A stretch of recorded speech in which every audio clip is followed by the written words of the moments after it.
Hello મિત્રો, MI કિસાન ચેનલમાં આપનું હાર્દિક સ્વાગત છે. આજે હું રૂપાલ તાલુકા હિંમતનગરમાં 186 વેરાયટી જે ખેડૂતોએ વાવેલી છે ત્યાં આગળ રૂબરૂ આવેલ છું.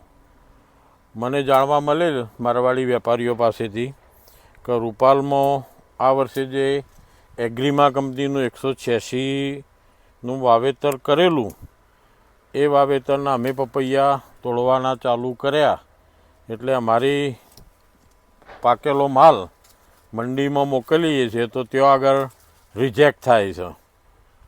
તો મને એ બાબતે એક બે વેપારીઓએ વાત કરી એટલે મને પોતાને ચિંતા થઈ કે 186 વેરાયટી તો ગયા વર્ષે આપણે પોતે વાવેલી હતી, મેં પોતે વાવી જ હતી અને મારામાંથી આઈસર ગાડી ભરાઈને માલ પંજાબની મંડીમાં જતો જ હતો, પણ કોઈ દિવસે કમ્પ્લેન આ બાબતે આવેલી નથી. એટલે મેં કહ્યું મારે રૂબરૂ જવું પડશે. તો વેપારી પાસેથી રાજુભાઈનો નંબર લીધો મેં અને નંબર લઈને આજે રૂપાલ આવ્યો છું.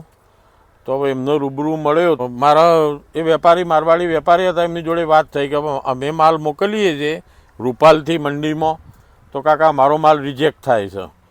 તો એ બાબતે મેં પૂછપરછ કરી તો અહીંયા આગળ રૂબરૂ રૂપાલ આજે આવવાનું થયું. તો એમને એવું કહેવું છે કે મારો માલ મારવાડી તોડતા હતા એટલે એવું કહેતા કે વેપારી ત્યાં આગળ માલ રિજેક્ટ થાય છે માર્કેટમાં, એવું કહેતા હતા તમને? એટલે આમ તો એ લોકો તોડવા આવતા હતા, શરૂઆતની એક બે ગાડી તોડી, તો એ વખતે એમને ફરિયાદ કરી હતી કે થોડું આ રીતના પ્રોબ્લેમ આવે છે, બરાબર, માલ દાગી પડે છે, બરાબર. પરંતુ પછી એ લોકોએ તોડવાની ના પાડી, બરાબર, પણ સ્થાનિક વેપારીઓની પાસે તોડાયો માલ, બરાબર. તો એમને આજ સુધી કોઈ ફરિયાદ કરી નથી. મિત્રો જુઓ, મારવાડીના પાસે આ માલ જતો હતો તો એ એવું કહેતા હતા કે માલ મંડીમાં રિજેક્ટ થાય છે. હવે ભાલેજના જે વેપારીઓ છે એ રૂબરૂ અહીંયા આગળ આવીને તોડીને આઈસર ગાડી ભરીને જાય છે, કોઈ ફરિયાદ આવતી નથી. આજે એક વેપારીએ તોડ્યું તો રિપીટ બીજી વખત એ વેપારી આવે જ છે ને. હા, 5-6 કટિંગ થયા અત્યાર સુધી. બરાબર. જો એ વેપારીનો માલ બગડી જતો હોય તો એ બીજી વખત આવવાનો જ નથી, પણ બીજી વખત એ માલ તોડવા આવે છે. એટલે મિત્રો 186 વેરાયટીમાં આ વર્ષે ફરિયાદ છે. આપણે ખેડૂત તરીકે માનીએ છીએ કે આ વર્ષે વધુ વરસાદ હોવાથી ફંગસ વધારે એક્ટિવ થઈ. ફંગસના કારણે જે ફ્રૂટ આપણું શરૂઆતનું લાગ્યું હતું છોડના આજુબાજુ નીચેનું, એના પર સતત પાણીનો મારો થયો. એના કારણે એની જે ઉપરની ચામડી આવે એના પર ફંગસ વધારે એક્ટિવ થઈ. તો એ માલ શરૂઆતમાં બગડતો હતો, પણ આજે માલ જાય છે બજારમાં તો કોઈ બગાડો થતો નથી. વેપારી મિત્રો એવું પણ કહી રહ્યા છે કે ભાઈ બરોડાથી રોપ આવે તો એ રોપમાં આ વસ્તુ થાય છે, આણંદનો રોપ આવે તો સારો આવે છે, પણ એ ખોટી ગેરસમજ છે. તમે બરોડાથી રોપ લાવો કે આણંદથી રોપ લાવો, એગ્રીમા કંપનીનું 186 જ હોય. હાલ આ છોડને આપણે જોઈ લઈએ તો જે એગ્રીમા 186 ગયા વર્ષે મેં વાવ્યા હતા એ જ કેરેક્ટર સેમ છે, એના કોઈ ફરક નથી. એટલે ઓરિજિનલ 186 જ વેરાયટી છે. પણ વેપારીઓને હવે શું છે કે ભાઈ આમાં પૈસો કયો બચે? જો આવી વાતો કરીએ તો ખેડૂતો નીચા ભાવે આપણો ના આપવું તો આપણો રૂપિયો વધારે બને. આ આશયથી 186ની વેરાયટીની આવો કેરેક્ટર થાય છે કે ભાઈ માલ બગડી જાય છે. ચલો એમના માલ બગડી જતો હોય તો ભાલેજના વેપારી જે આવું છે અને કટિંગ કરી જ હોય છે તો એ વારંવાર વેપારી આવું જ ના નહીં આગળ. એમને મેં પૂછ્યું, ભાઈ આ રૂપાલ ગામના જ છે રાજુભાઈ, તો એ કીધું કે અમારા વેપારી વારંવાર આવે છે અને ભાવથી તોડીએ જાય છે.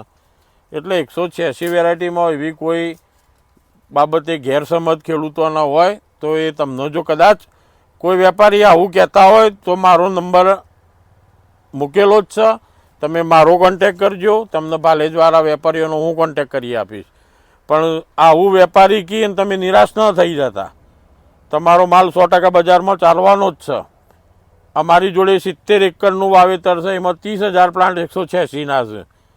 તો અમુક અમારા ગ્રુપમાંથી અમુક ખેડૂતોની ગાડીઓ આઈસર ભરીને ગઈ મંડીમાં.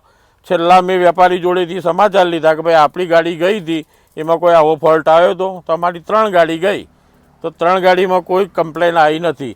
હા, માલ થોડો તાઇવાન હોય કે 186 હોય, 15 ટનની 12 ટનની ગાડી જો માર્કેટમાં પહોંચે તો 200-500 કિલો તો ડેમેજ થાય જ છે. અમે કારણ કે માલ દબની છે એટલે એ તો દરેક વેપારીને આખી ગાડીમાંથી 400-500 કિલો માલ તો ડેમેજ થાય છે અને કપાત થાય જ છે, પણ આખી ગાડી રિજેક્ટ થાય એવું તો બન્યું નથી. એટલે તમારે જે ખેડૂતોના વાયુ છે, જો કદાચ વેપારી કટિંગ ન કરતા હોય તો મારા નંબર પર તમે મને કોન્ટેક કરજો, તો હું તમને વેપારીનો કોન્ટેક કરી આલીશ. પણ મફતના ભાવે પપૈયા વેચાણ કરતા નહીં, કારણ કે તમારો માલ બગડી જાય છે એ બહાના ઉપર સીધા તમારા 50 રૂપિયા તોડી નાખશે. 100 રૂપિયામાં તોડેલો માલ બજારમાં ચાલે તો 150નો ન ચાલે. એટલે મહેરબાની કરીને આવું કોઈ નુકસાન ખેડૂતો કરતા ના. આજે આ વાડીઓ મેં જોઈ, હા વાયરસ થોડો આમાં આવે છે એ 100% છે. એ તો ગઈ સાલ મારે વાવી હતી, પાછળથી વાયરસ આવ્યો જ હતો, પણ માલ તો સારામાં સારો જામ હશે તાઇવાનના કરતો. એટલે અમે અત્યારે હાલ રૂપાલ ગામમાં જ આવ્યા છે, બધી વાડીઓ જોઈ, કોઈ તકલીફ નથી.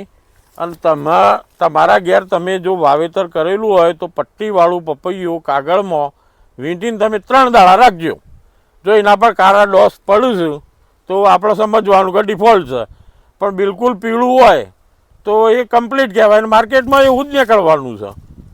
એટલે ખોટા મારવાડી આપણને ખેડૂતોને ખોટા ગેરમાર્ગે દોરું છે. આ મગજમાં ખાસ વસ્તુ રાખજો કે તમારો માલ બગડે છે 186 અમે તોડતા નથી, અને તમે નીચો ભાવ કહો એટલે ફટ દઈને એ લોકો તોડવાનું ચાલુ કરી દે.